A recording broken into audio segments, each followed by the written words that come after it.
Let's open up. Welcome, everyone. Appreciate you being here for our July 8, 2019 Board of Alderman meeting. And if you will stand, let's pledge allegiance to the flag. I pledge allegiance to the flag of the United States of America and to the republic for which it stands, one nation, under God, indivisible, with liberty and justice for all.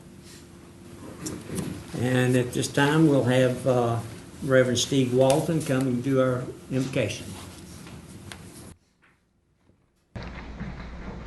I invite you to pray with me. Our Heavenly Father, you are the King of Kings and the Lord of Lords. And this evening, as we gather here, we want to give you thanks for your manifold blessings. We thank you for all the good gifts that you lavish upon us, including the good gift of government. Father, we thank you that you give us structures in our society. You give us mercy in not subjecting us to anarchy, but giving us governing bodies in our nations and in our communities. Because all authority is a trust from you, we ask you to please bless the aldermen of this wonderful town. Give them wisdom, give insight to all who will participate in this meeting tonight as we conduct the business of Black Mountain, and bless these people for their service to the community and to you. And we pray that you bless them for the good of the town and of its people. We pray all these things in the name of your Son, our Savior. Amen. Thanks, Steve.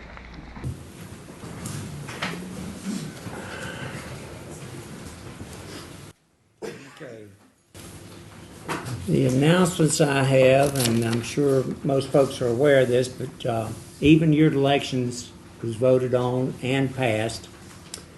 There seemed to be some kind of miscommunication among some folks here that didn't think that we had been in contact with our representatives, and I'd like to read you some emails that I got. One was from our representative, John Ager, and he says, the debate was hot and heavy, but we were able to prevail in the end. Brian Turner sent an email, says today the House unanimously passed SB 138 and 139, allowing even-year elections for Black Mountain, Montreat, and Biltmore Forest. These bills do not require action by the governor and will be enrolled and become law. And he says also, thank you to Senator Edwards for his work on getting these bills over to the House, and I appreciate his confidence that I could get them over the finish line. Just read that just for FYI. All right, would like to thank our fireworks sponsors, and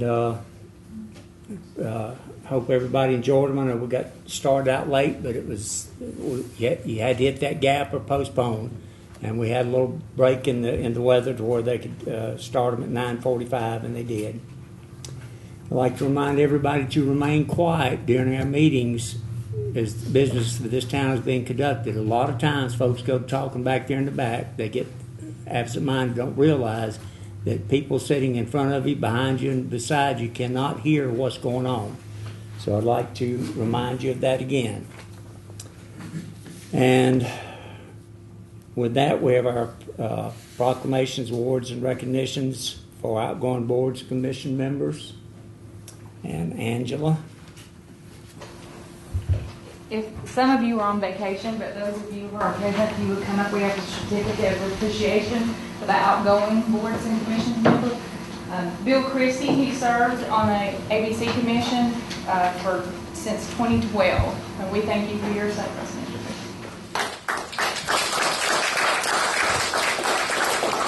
Julie White, is she here?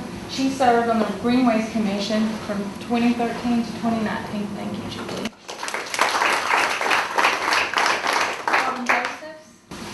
I saw her earlier. She served for 3 years on the Greenway Commission. She's here. She's here. Yeah. She's hiding. Thank you, Bob.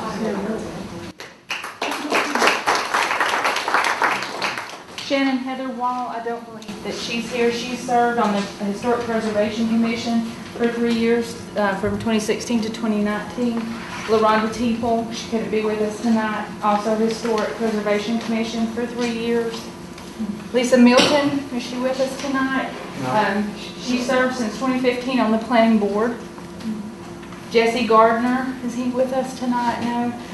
Jesse served for 3 years as a member of the planning board. Peter Vasquez, also on the planning board since 2013. Terry McElrath, is she with us?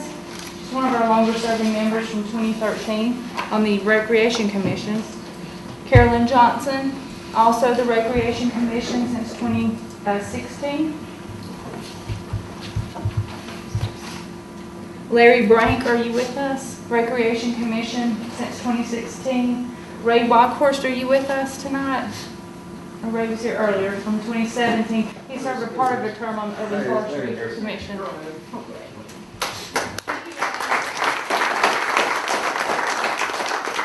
I know you're here. You're hiding in the back. Thank you for your service on the Zoning Board of Adjustment from 2016. Robert Osmundson from 2016 to 2019, also on the Zoning Board of Adjustment.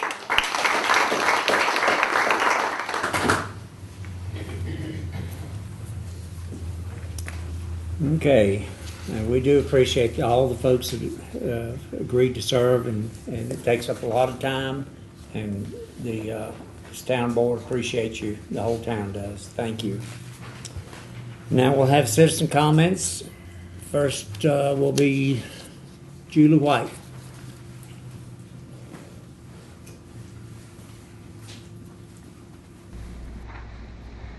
Hello, Julie White, 205 9th Street, and I've spoken to you all about this before. I just came up to speak a little bit about the plans for Veterans Park. I've heard that perhaps the daycare center is back on, and if so, I just want to remind you all that we do need to have good public comment and ability for the citizens of this town to comment on that project.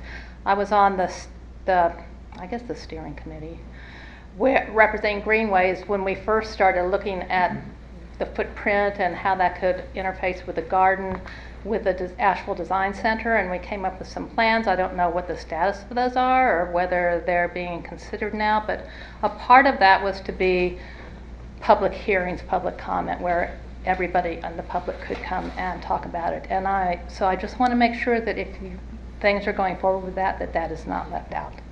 Thank you. Thank you. Elaine?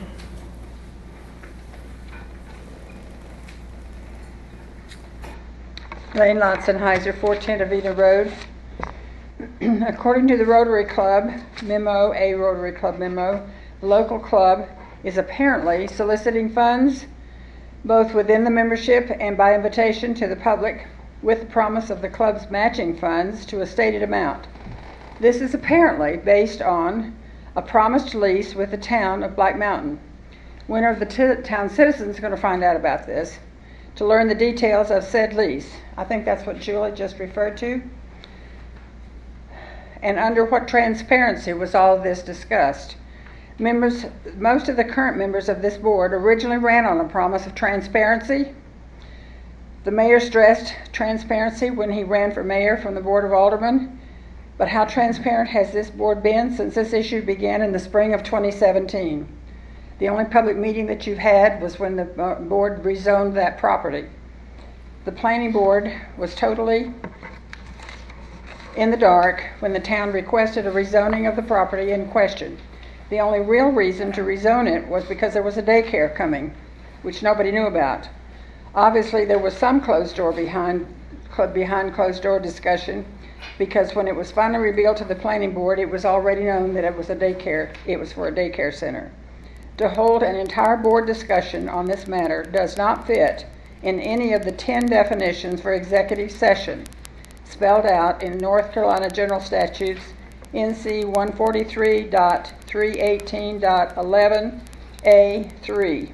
Therefore, it implies that one or two people have been discussing this issue with someone on Children and Friends at some length.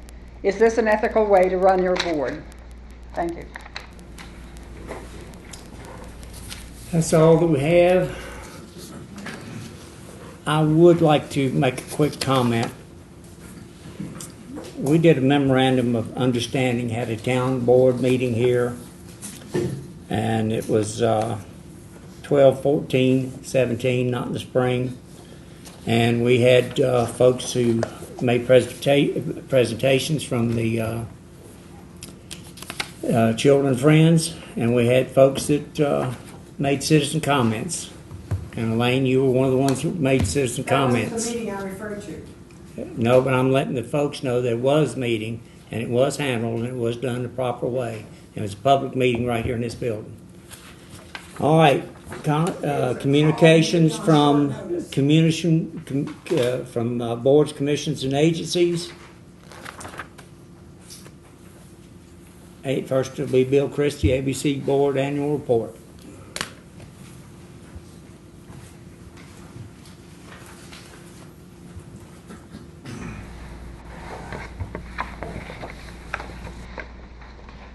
Thank you, Mr. Mayor. Bill Christie, 108 9th Street. I've had the pleasure of serving on the ABC board from September of 2012 until about a month ago, or less than a month ago.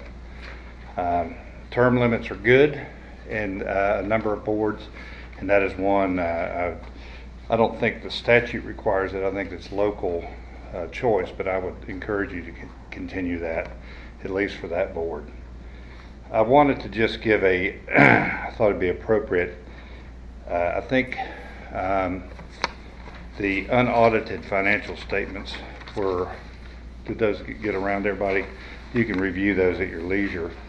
But the ABC board, things are good, and I just wanted to give just a real quick update on where we've been and where I hope that it goes. Number one, there's a great manager in Randy Reese. He's doing a really good job. He takes his job very seriously. He emphasizes customers first, runs it as a business. The other employees are fantastic. They work hard. They treat the public well. They go out of their way to be helpful. Maybe not everybody goes to other ABC stores, but I've been in others where you can't say that. So it's something the town should be proud of. As this board knows, a few years ago we began looking at renovating or doing something else, and with the help of the board we were able to squirrel away some money to do that, and we finished last year the renovation, which was really extensive. It's very nice. I would encourage everyone to go in there. It's one of the nicer stores around. We did it. We had to take on a little bit of debt, but we paid it off in 5 months. So there's no debt on that property whatsoever. And as you see from, I was just looking back, in 2015 was the first year that the store hit $2 million in revenue. This year's figure was almost 2.8 million. I would anticipate it would be 3 million next year. So the sales are really up. The town benefits. One of the areas that the sales are up the most in is in the sale of mixed beverage sales. Back in 2015, that was $140,000. Now it's about $320,000. All the restaurants have to buy their alcohol for mixed beverages through the store. And of that, there's a whole system of taxing, and where the money goes is pretty straightforward. But of the mixed beverage bottle tax, the town of Black Mountain gets to retain 45% of that, and so this past year it was almost $24,000 extra into the town coffers. Additionally, now that all of the construction is over, and assuming things continue as they will, I believe that you'll be hearing from the board in the future that they're going to want to increase the regular payments to the town. They should be able to. By statute, the ABC board can only accumulate so much money, which is a good thing, and they distribute it. And so it's an excellent store. Things are doing well. You've made a really good choice in appointing Roger Hibbert, I believe. The other board members, Sam Hobson, Rick Harwood, are great. Everybody works together. And so it's things are in good shape. At our last meeting, we did look and we realized we had too much money. And so we voted to make an extra distribution to the town. So I've got a check here for $37,500 for the town. And that's about it. I'll take any questions if anybody has any. That's the report. Who wants to check? Okay. All right. Thank you, Bill, for your service. Thank you, Bill.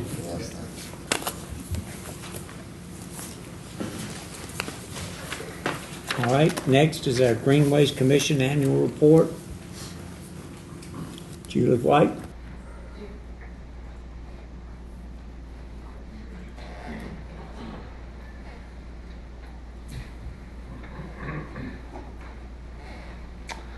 Okay, here's our annual report for 2019. I have that right? Yes, 18 through 19.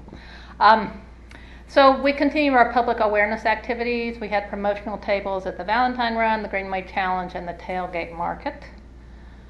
We also continued fundraising, and we raised $333 at the Holiday Market. We had the Greenway Challenge, which was our biggest one to date. 300 runners, 30 volunteers. We netted $71.68, which was the most we have. We had great community support from our sponsors, and we really I need to really thank Amy Parker, who was the coordinator of that event. But we all kicked in, and it was great fun. And thanks again to Pisgah Brewing, which helps us a lot. Then we also worked on the Greenway Master Plan. When I say we, I mean really Leslie Temple, who really spearheaded that event, that effort, and Fred Grogan helped out a lot too. You will be hearing from either Jessica or Leslie later about that. But that was a big undertaking. We participated in Bike Walk to School Day. We worked with the Recreation Department and the Police Department to put that on this spring, and once again it was a big success. The kids really enjoy it. So we have people coming from the Flat Creek Greenway, and a lot of people meet at the church, the Baptist church, and walk to or bike down. Then we had our 2019 Greenway sculpture called An Exquisite Moment, and this is down in the Veterans Park right before you go under the bridge. It's on the ball field side. Julia Burr and Dana Gringus were the artists who did that, and we were planning a dedication for this sculpture on September 19th, and we're planning some other activities along with it, so just keep that date in mind so you can come. We also had some commissioner trainings. 3 of us again attended the Thread Trail Forum in Mooresville in December, and we always learn a lot from that. We had some challenges this year. So last spring, as you all know, the big challenge was all the rain we had, and the Flat Creek Greenway really took a hit. So we worked with other town officials to help the public know what was going on and try to keep them out of the way as work was done, and now, thanks to everybody, it's back. We also had some changes. We moved to a new department. We were under Rec and Parks, and then we moved to Planning, and I want to thank Jessica Troutman for welcoming us and taking on our liaison with good humor and good spirit and efficiency. At about the same time, the Parks and Recs were moving to a new space, and all our stuff was stored there. So Robin Josephs and I loaded it all in our cars and took it to her basement until they were settled into the new Rec and Park space, and thanks to Joshua Henderson for letting us store our stuff there. So, all changes are always interesting, but it takes a little while to kind of get accustomed to the new way things are going, but I think we have done that. So We continue collaboration with others. As I mentioned during public comment, we were part of the Veteran Park Stakeholder Group. We collaborate with Friends of Connect Buncombe, which is a countywide supporter of greenways. The Flora Trail, which will come through Black Mountain. Greenway Partners is another group working to promote greenways. And then there's a new regional trail work group. I don't believe they have a name for that yet. Were you at the last meeting, Jessica? Did they? Yeah. I don't know if it's official. Oh. Well, anyway, that is another regional trail, and it will run through Black Mountain, so our greenway will become a part of that. So we really are a really important link in a lot of the regional greenways. So then future plans. The incoming Greenway Commission has some great plans for the next year. We have the sculpture dedication on September 19th. We're looking at doing some new greenway activities just to raise awareness of what's happening on our greenways, and so we've got some ideas happening, and people are stepping up to volunteer to coordinate those. We want to establish a more robust volunteer program.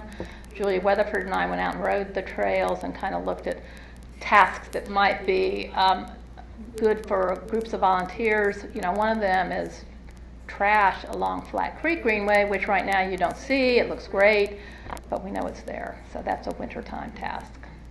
And then we also want to do some outreach to businesses just to let them know kind of what to expect, what the status of the greenways are, because we do want support from them as the projects go on. And that is it, short and sweet. Thank you. Thank you, Judy. Any questions? Is the Flora Trail moving along as planned? Well, Or is that to be slowed honest, down a we little haven't bit? had many meetings lately, so I don't know. You know, there was a lot of initial excitement, and then there hasn't been as much. So Well, I haven't heard anything about it. As a matter of fact, I guess I can't remember the name of it it's either. been several months since we But had as far as focus on from the folks over at the MPO, that's the other one you're That's talking the other about. one, yeah. And I think it's kind of, I mean, you can only focus on so many things. Well, But I in mean, Buncombe County, that's the, what they've decided to focus on a little bit more. The person that I want to say something. Tristan Walker. Scott Carpenter, who He's making good progress around Lake James. Right. And the working group to make the connections through McDowell County to the Buncombe County have not met very recently, but the trail product itself is continuing to make progress. and it'll come up the Point Lookout Greenway and connect into our main trunk. So anything that we do is supporting, but we're going to end up being a part of the Flora Greenway, the Regional Greenway, our Right. own network. So I mean, we really are a key element to a lot of. But there was a discussion, I mean, years ago with the Flora, when once it gets to Buncombe County, coming down the road, whatever road that is, it comes from Ridgecrest, the 2-lane road, and it's sort of it'll be a greenway. It'll connect right into our Right, greenway and that there. part of the Greenway, and we have had discussions. That would be the responsibility of Buncombe County, because it's outside. You know, the Quantum Flora, correct me if I'm wrong, incorporates a number of different municipalities Right. and counties, but we are not responsible, Black Mountain, for that section that would lie between the Point Lookout Trail and the town limits. Well, But Buncombe County knows. Well, at one point in time, that was on the tip as far as the greenway portion, and I don't know what the status of that is. Does that ring a bell to you, Josh? It was. Yeah, I don't know what the status of that is either. It's something we might. The county has to do it because we can't, but at least into our city limits anyway. Yeah. But that's something worth bringing back on in what, January, or when is it we do that again, something like that? See where that is. But that was on the list at one point in time. I think it fell off the list, but it was on the list. Well, I will remind you that the section of trail we have in the Oaks now is Flora State Trail. It is designated. Has been for a couple of years.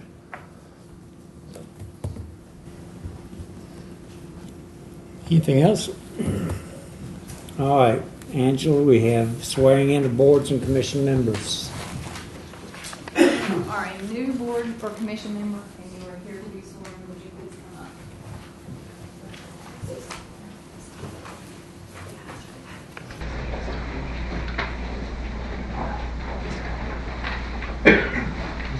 Under oath.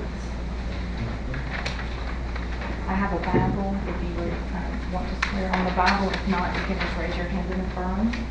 I'll give this to one person, and you guys can hold it if you want to swear. If you want to affirm, come on. Okay. Raise your right hand. You can repeat after me, and when I get to say your name, just say your name, and then your board of commission, say your board of commission.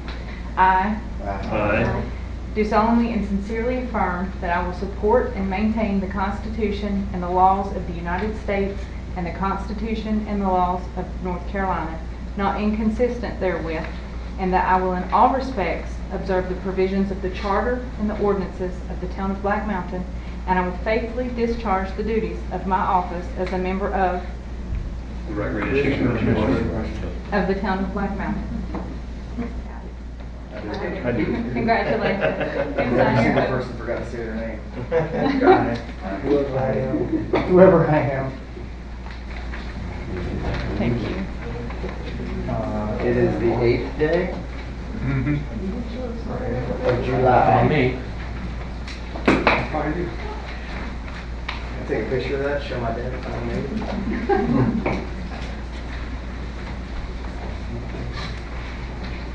The nice copy is yours as well.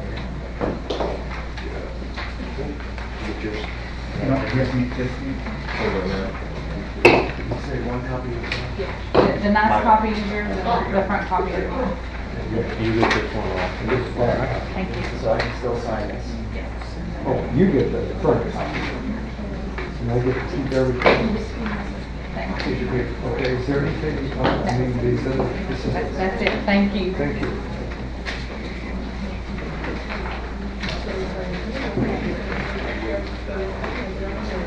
Thank you. Congratulations.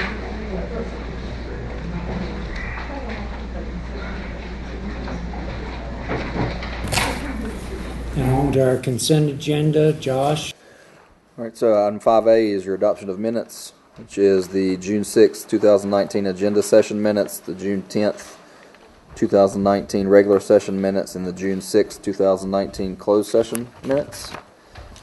Item 5B is a call for a public hearing to rezone a piece of property located at 300 Flat Creek Road from SR2, which is suburban residential, 2 units an acre, to TR4, town residential, 4 units an acre. And this would just be the call for the public hearing for that one. And that'll be your consent agenda. All right.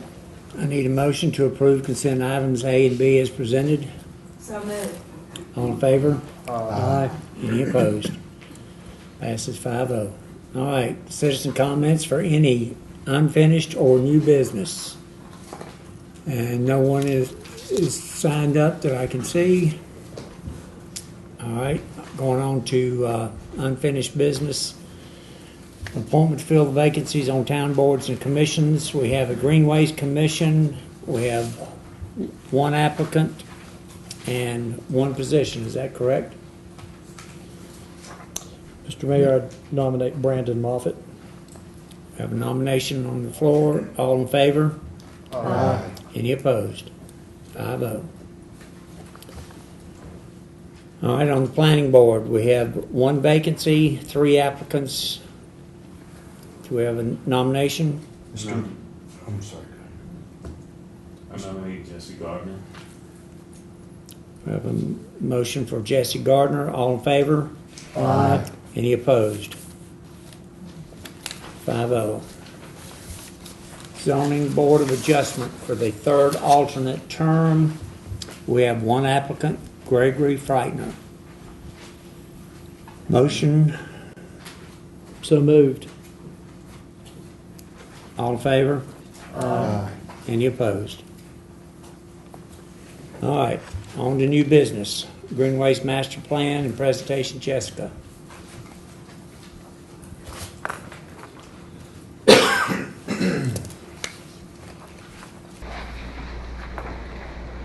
I'm here tonight to introduce Leslie Temple, who is the primary author of the Greenway's Master Plan update. I cannot thank Leslie enough for her hard work in making this a more polished and professional document that will serve us well moving to the future. It will be a more useful document, and it will also help us go after additional grants for any number of Greenways projects, whether they're construction projects or community outreach types of events that the Greenways Commission that you heard about earlier are actively pursuing. It's not always the case where you have expertise sitting on your board who can do such heavy lifting, and I appreciate that she was able to jump in and help us bring our master plan into a modern planning document. So if you have any questions for her, she'll stick around for a few minutes after to answer them. Thank you, Jessica. Mayor, Vice Mayor, esteemed Alderman, it's a pleasure to come before you tonight. I believe you've all seen our update, and that's exactly what this is, an update to the one that looked like this previously. As Jessica mentioned, one of our first goals was to make this a document that will aid Jessica in using it as a funding tool for grants, which has been very effective already so far with Riverwalk. In addition, one of my goals was to put Black Mountain, this town of, in context to regional and the state trail, which you were talking about earlier. With this update, there's no new greenways and there's really no new alignments. The only new alignments would be relative to Riverwalk, but you've been updated over the last several months relative to that and the funding. It does acknowledge the 6 existing greenways and prioritizes now high, medium, and low, the other 10, and that can change as things happen. But at this point, this is how we feel those high, medium, and low should be on those other 10 greenways. And then last but not least, and I've already shown it, is that we really wanted to have a more substantial document than what we had previously. So as Jessica mentioned, I'm happy to entertain or address any questions or comments. And we have a map here, and we also have a hard copy of the plan if anybody would like to thumb through. Then I'll bring this part here.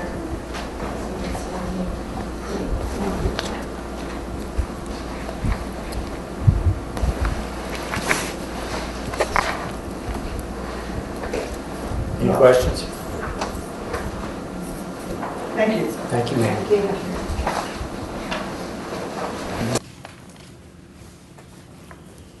All right, Riverwalk Greenway update, Josh. On your last item, we've got a motion to adopt as presented or amended. I'm sorry. Do we have a motion to adopt the Greenway Master Plan as presented? So moved. All in favor? Aye. Thank you, brother. All right, now, Josh. So I didn't want to take a lot of time up, but I did want to just run through some numbers here, and I've got this map. It's a little confusing, but let me just kind of see if I can explain this where it makes sense. So on the second page, I've got 4 alignments with some associated costs. Now bear in mind these are estimated costs, so these could change at any point in the future with construction costs or issues that are run into as we move forward with the construction of the Greenway. The cost for the very top one, which is $642,000. Now this would be running essentially from Black Mountain Avenue if you ran north and followed the yellow line on this map. Follow the yellow line to Terry Estates, headed west, and then back down on the green line and connect back into Dilling Avenue over to Vance. Okay, so that would be using the existing sidewalk we're going to be putting in on Black Mountain Avenue, and then some greenway or multi-use path treatment somewhere along there on Terry Estates, and then greenway through the back side of those properties down to Dilling, and then a multi-use path, and then on to Vance with the same type of treatment. The second option, which is the most expensive option, would be the hotel property. And reasons for that are due to bridges. We have to cross the Swananoa again if we get on the hotel side of the property. So that's going to add more cost to that. That option's really not on here, but essentially this green line on this map is the center of the river, so you would be along the hotel property here, and you're going to have to cross the Swananoa at least once with a bridge, with a ped bridge. The third option would be the cheapest of the options. Maybe not the best, but it is the cheapest. $579,000. This option would be coming up from the river up on Black Mountain Avenue and following the green and then to the purple, which is on the Public Services Parks and Rec property where we've got that fence placed now. So that would incorporate having to move some of the fence. There's also a structure in the back that you don't see on this aerial photo, kind of where at the end where the purple line is. That structure would also need to be moved in order to make this alignment work. Then it would hit the green option, the green line, and follow accordingly down to Billing and Vance Avenue, like the other two have. Or, excuse me, the first one. And then the last option, $759,000, essentially uses the green coming up from the river up to Black Mountain Avenue. You hang a left heading west on Terry Estates, the yellow, and you stay on Terry Estates the whole way, the red. So that would be treating that road. You would have to do something different to that road, maybe do a one-lane road on that existing pavement. It could get a little bit complicated if that route was chosen. Then you're going to have to hit Vance Avenue on a little bit longer distance going down to connect back to the Indy Oaks Trail. So the reason I wanted to present this to you tonight was we're kind of at a point now where we need to finish up and figure out which one of these options we want to do going forward so we can start doing the design work on this side. So what I was hoping to get from the mayor and the board was some direction on which one of these options you would like to pursue, knowing that they could change a little bit on cost, but this is essentially what they are being estimated at currently. Well, from your description, I'm not really getting pros or cons on the various options. Well, the expense, of course, is the bridge option. It would be a con, I guess. It's the most expensive of any of them. Well, I got that, yeah. As far as pros and cons, if you use the option that cuts through public services, we're going to have to, move some chain link fence, probably take up some of Jamie's parking in the back there in the back lot, move the salt bin or the structure that's been built back there to get over to that next section. So that would be a con, even though it's cheaper. As far as using Black Mountain Avenue and heading west on Terry Estates, I guess the con would be we're going to be kind of on road there a little bit with the Greenway on Terry Estates until you cut back through the woods there at Bridge Street, essentially. And then the one that runs all of Terry Estates, that would be probably disruptive for those folks that live on Terry Estates, just having to get used to some new, it'd be a completely different traffic pattern probably, depending on how that shook out, but it would be substantially different than what it is now on Terry Estates. Now, granted, all these are kind of preliminary, so there hadn't been really any engineering done on any of this. We've just put together some preliminary numbers from our consultant engineer on this, just to give you an idea of kind of what you're looking at on costs.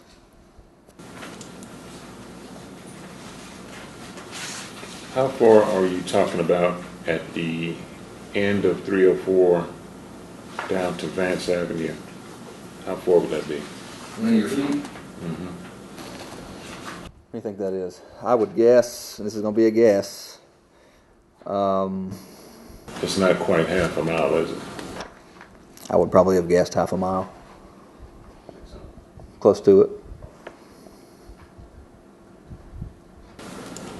Any idea how many homeowners are on that area? Well, let's see. 1, 2, 3, 4, 5, 6. At least 6. And depending on if we stay in the right of way on Dilling, we won't have to deal with getting easements. Hopefully not. So if you had to alter the traffic pattern, it would only affect maybe 6 people. Well, on Dilling, you would be affecting, which I think we can stay on the side, is what we've been told, and not affect actual traffic on Dilling as much as anywhere else. Let's see, houses. Looks like you got about 5 or 6 houses there on Dilling Avenue where we're going to be coming in.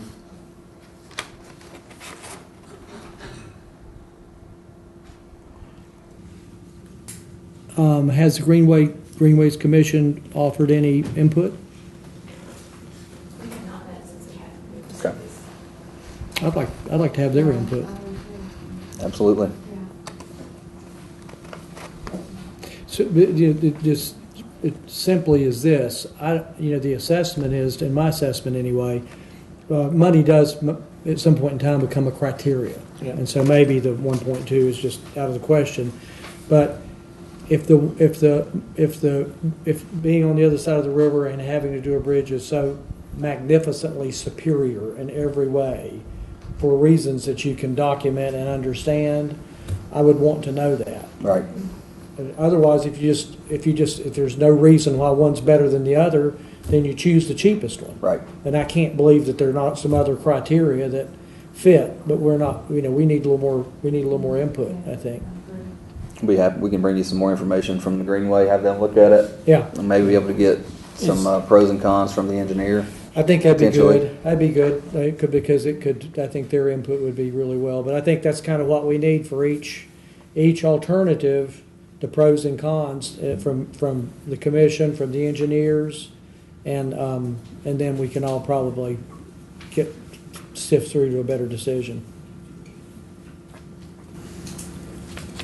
All right, so we want to just continue this on to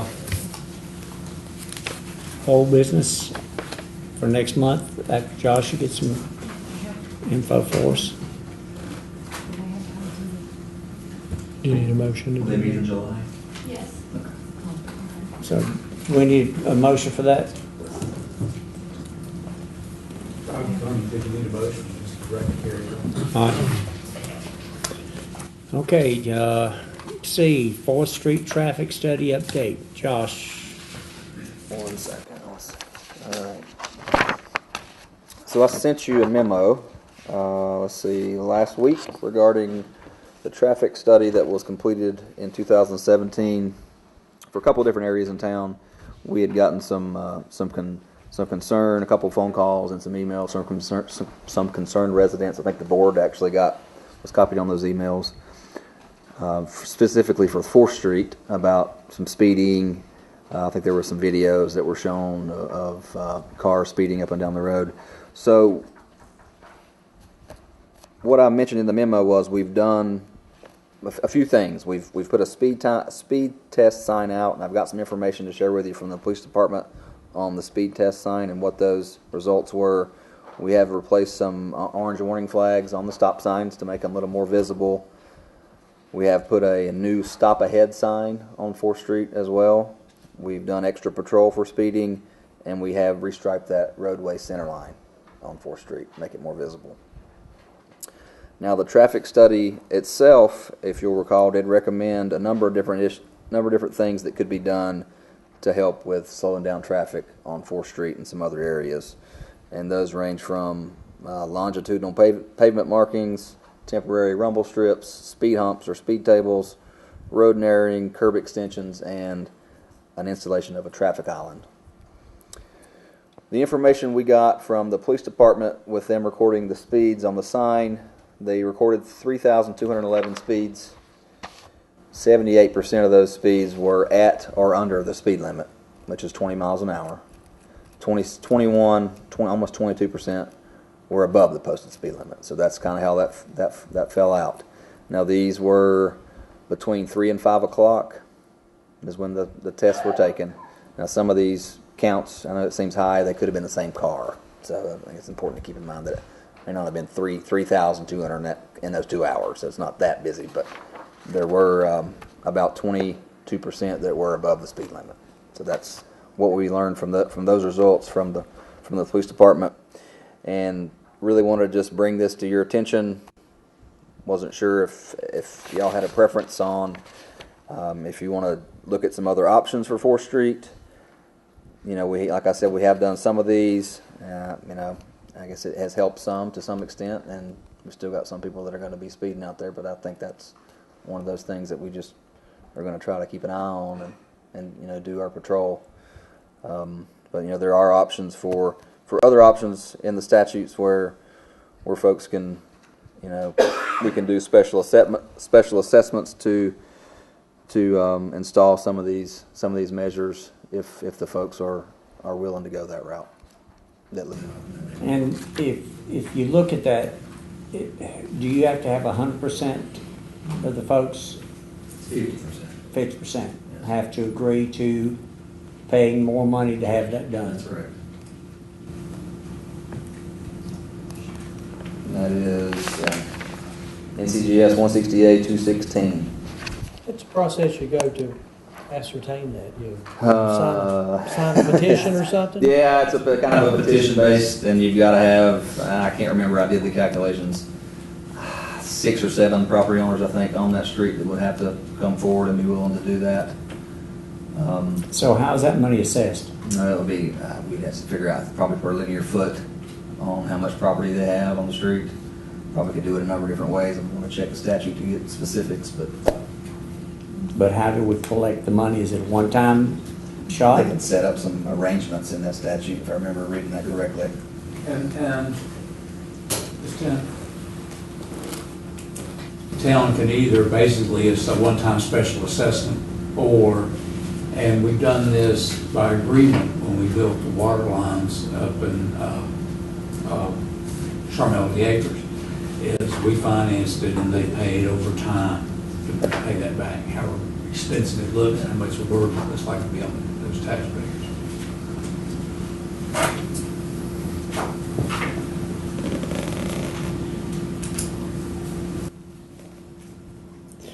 Well, I mean, personally, I don't have anything to add. I think you're pursuing it in an appropriate manner, and if there's something you need to bring back to us, because does that require board action if you're going to do the assessment? More than likely it will. If it reaches that point, first you got to know if you got the Right. people who sign up. That's something they'd want to pursue, and, you know, I mean, as far as I'm concerned, yeah. I'm assuming you're ready to make a presentation to the residents there on I can, sure. 4th Street to where they know what their options are. Be happy to do that. Because whatever we're doing, it could be that it comes up with another neighborhood at some point in time, so we want to think it through and try to make it consistent. 4 or 5, I think, maybe neighborhoods that were in that traffic study we did in 17.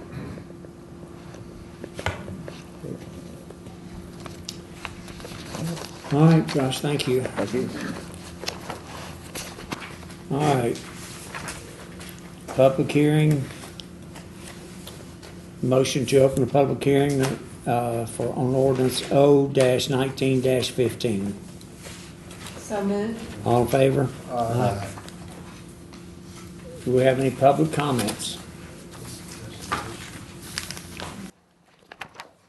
Mr. Mayor, would you like some sort of introduction as to what we're doing here so the public knows what they're commenting on? Go ahead. I can start, I guess, and we've got our engineer here, Dale with McGill. So this is something that we've been working on for, I guess, the past 60 days at least. I know it was posted on our website for 45 days before this meeting. By statute, we had to do that. This is something that has been required by the General Assembly the past couple of years, was to develop a system for every municipality and or county that charges an impact fee, if you will, to come up with a way to determine how those fees are charged. Now, we went through this process. We like I said, we've had the study on the website for 45 days, and what we've come up with is a total charge of $14.78 per gallon per day. So how that was derived was we gave McGill and Associates, Dale specifically, Dean, a bunch of information regarding our assets, our future plans for capital needs, for build out. All this goes into the calculations, and you use some formulas and you come up with a number of what could be charged to essentially for someone to get on the system. It's called a capacity fee. And what does that number represent? So that number represents someone essentially buying into our water system. Buying a share of the water system. Correct. Assets, yeah. Share of the capacity, which, as I mentioned, was $14.78 a gallon of water per day. Now, what I have recommended in the ordinance to you is 60% of that fee, which is $8.87 a gallon of water per day. Doing some research from other jurisdictions on how they've calculated this.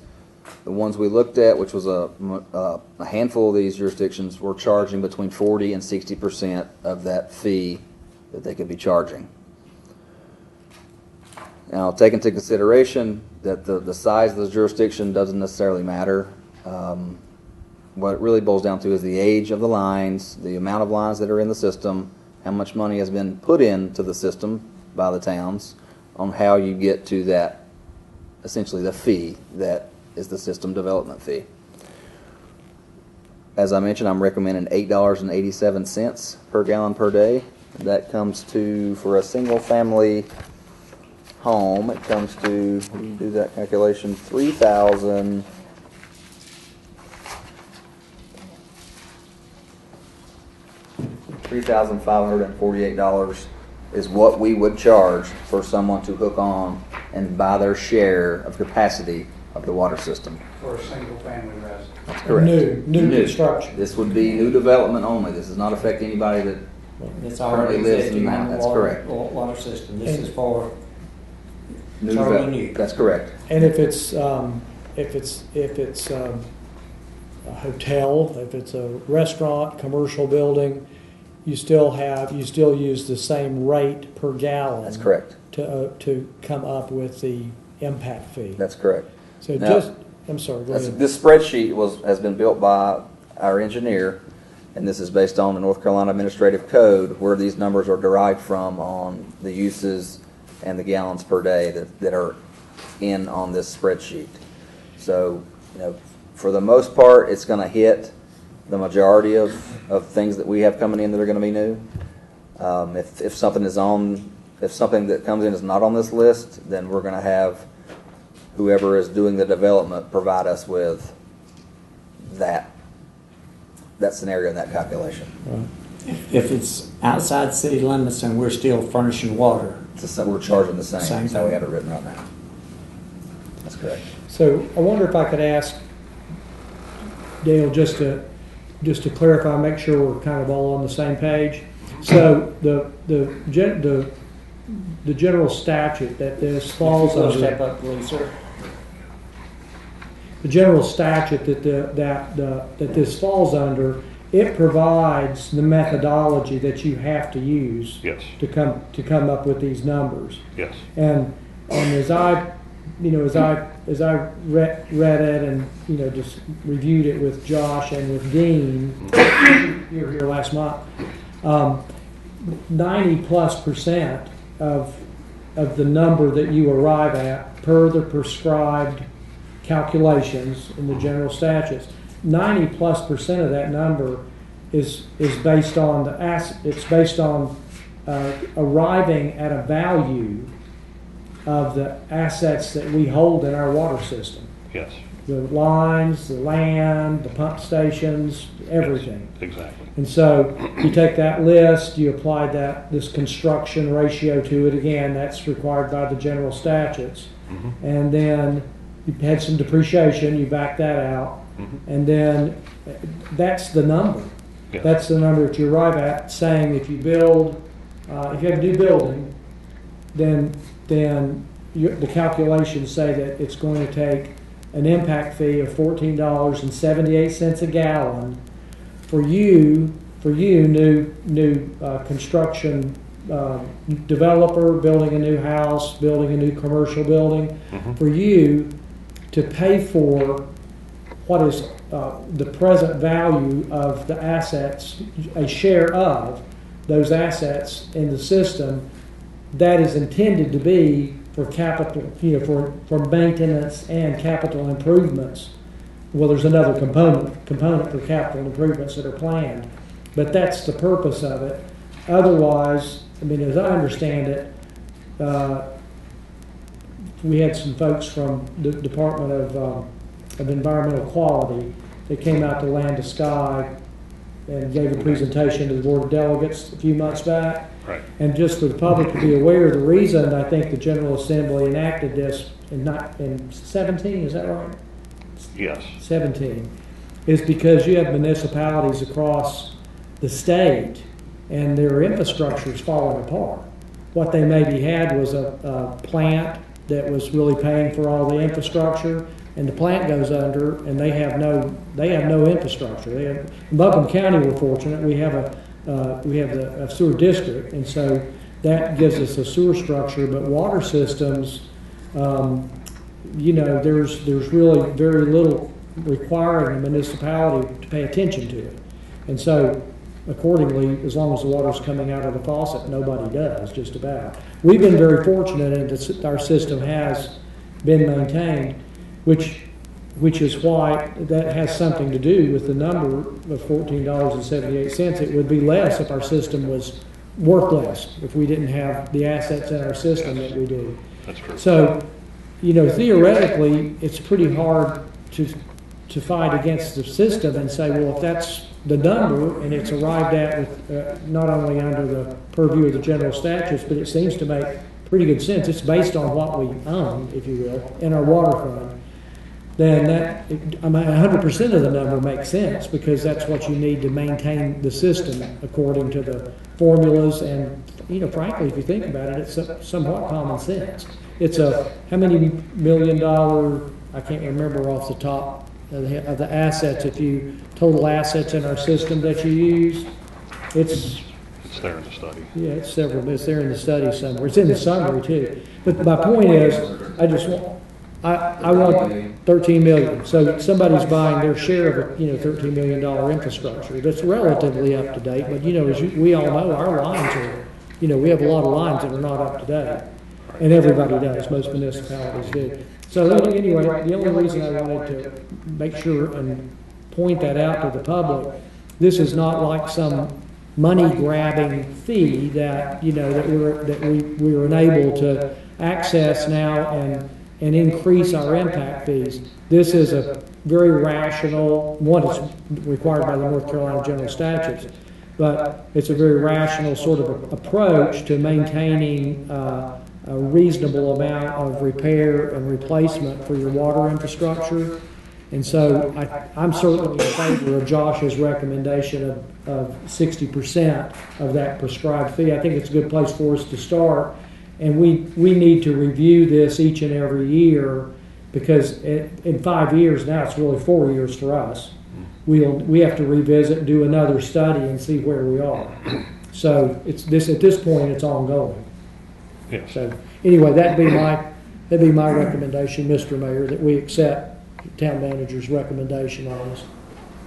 And if I may, what you've got in front of you is two things: the ordinance, and this all blends together, and a resolution that sets the fee for a reason. And Angela brought this up. Whenever we put a fee in the ordinance, it gets a muni code. It doesn't get updated as fast as it needs to. People don't have good information. So the ordinance you have, and this went through several iterations last week. I had some more changes, and you'll have in front of you a proposed ordinance that's stamped draft on the front. And the only real change to that, and they'll make another change to it as we came in today, is on the third page at the top, H1, that says, and I modified this to just sort of leave it open so you're not setting it, but says that the your fee will set will never exceed that daily rate that they've calculated. And it just says the daily rate at the time of this study was $14.78, and the purpose of that is so you don't have to rewrite the ordinance in 4 years and you readdress it. Yeah. You get the resolutions where you set the fee. You're looking at H1. H1, correct. And what you don't see in there is on that last line, and it says the cost per gallon. He asked that we make that the calculated cost per gallon that determines the rate. It's $14.78. Just as a slight clarification, that's the calculated cost or value of your current system. The buy-in cost. If you had to build one more gallon of capacity for somebody to use, it would cost you that much. Obviously, you don't build in 1 gallon increments, but that's the value, and it's the calculated cost. Yeah. Now, what you will be adopting in the fee itself, the $8.87, is that cost that you're then applying to the new development. So just a slight clarification, just so it's easier to understand. And if we do nothing, Josh, what's the end result? what's gonna happen? If you don't adopt this, Yeah. we cannot charge fees. But how do we pay for our infrastructure? Well, you raise taxes, or you could increase the water rates. Yeah. And this, raising water rates affects everybody. That's right. Versus new construction. That's correct. Josh, are the 600 customers that we're taking in from Asheville going to be affected by that? I don't think so, because they're already existing customers, even though they're coming in. That wouldn't be considered new development, I don't believe. And the folks who have already a permit and so forth, it would not affect them either. Right. When would this go into effect? It's going into effect, I guess, tomorrow. Tomorrow. So if I would like to make a motion to accept the manager's recommendation, do I do a motion for both? A motion to adopt the ordinance as I guess as amended. As presented and amended. And is that first, just do it in 2 steps? Correct. Once you pass the ordinance, then to address the resolution, set the rate. Public comment. That's right. I've jumped the mayor ahead. I guess we need to back up the public comment before you have that motion. All right. With that information, do we have any public comment? Seeing and hearing none. Then I would entertain a motion that we accept the. We'll have to close the public hearing I'm first. sorry. Let's motion to close the public hearing. So moved. All right, now, Larry. I would make a motion that we accept the ordinance as presented by Attorney Sneed and as amended. We have a motion on the floor. All in favor? Aye. Any opposed?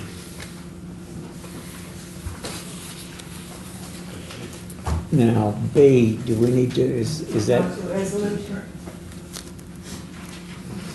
Yeah, you got the resolution to adopt. So Okay. then I would furthermore make the motion that we adopt Resolution R-19-14, a resolution to adopt fee updates to the water rate and fee schedule for the town of Black Mountain. All in favor? Aye. 5-0. Okay. Communication from staff. I have nothing further. Josh? Nothing, thank you. All right. Communication from the Mayor, Board of Alderman. Mr. Mayor, at our last meeting, we recognized Bob McMurray in his retirement from the Swananoa Valley Chamber of Commerce. And in the audience tonight, we have his replacement, or his successor, I should say, Sharon Taylor. Sharon, would you come up, please?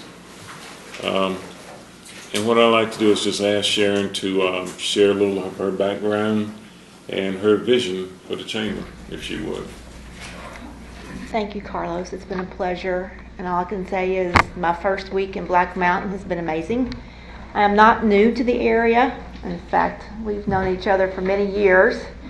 I'm a native of Kentucky. I left Kentucky in 1985 and moved to Virginia. I was a buyer for a department store you might have heard called Peebles. And then they went up for sale. So I went to move to Greensboro and work for Belk as a department store buyer there. And then got caught in mergers and resizing. I went to work for a little company called Cracker Barrel. So I went from retail, stayed in retail, gained some restaurant experience. And then after they were going through such a huge expansion that our management team was so short that those 5 a.m. to midnight days got pretty old pretty fast. So I moved to Asheville and bought a bed and breakfast, which I operated for 12 years down near the Biltmore Estate. Then I was afraid the economy would crash. Sold it, and a year later it did. And I ended up back in Kentucky and helped open a new train museum. So I had a great time talking to the people down at the depot today about trains and railroads, and then I had the opportunity then to move to become a tourism director outside of Mammoth Cave National Park, a little city called Cave City. And then last year I retired, decided going from 100 to 0 was a little too much too quick, and happened upon this job description. I'm like, let's see what's happened, and now we're here. So I'm back home. Actually, I have a lot of ancestors that came from this area back in. They went to Kentucky in the early 1800s, and now I'm back. So, and I'm happy to be so. The first week on the job has been a very easy learning curve, thanks to Glenda, and thanks to the volunteers, and thanks to Bob's assistance and leaving lots of good notes and answering questions when I needed them. One of the, of course, we're getting ready for the Sourwood Festival, so we got to jump in and get that done. One of the big things we've started already, though, is social media presence. So if y'all want to go on, we're trying to highlight the board members and the sponsors and the advertisers first. And by the end of the year, we'll have recognized all of the chamber members through social media, and then we'll start again the first of the year. We've got to recognize our membership and the wonderful things that the city does. As far as the vision, ask me after the board meeting on Thursday. Okay. So I'm a graduate of Western Kentucky University. I have a degree in business and textiles. So I was down talking to the ladies at the Red Gallery today, and so that was quite enjoyable, talking about their weaving and their spinning. So I'm open to any questions if anybody has any questions. So anyway, thank you all for having me, and I'm delighted to be in Black Mountain. See you Thursday. Anyone else? Motion to adjourn. So moved. All in favor? Aye.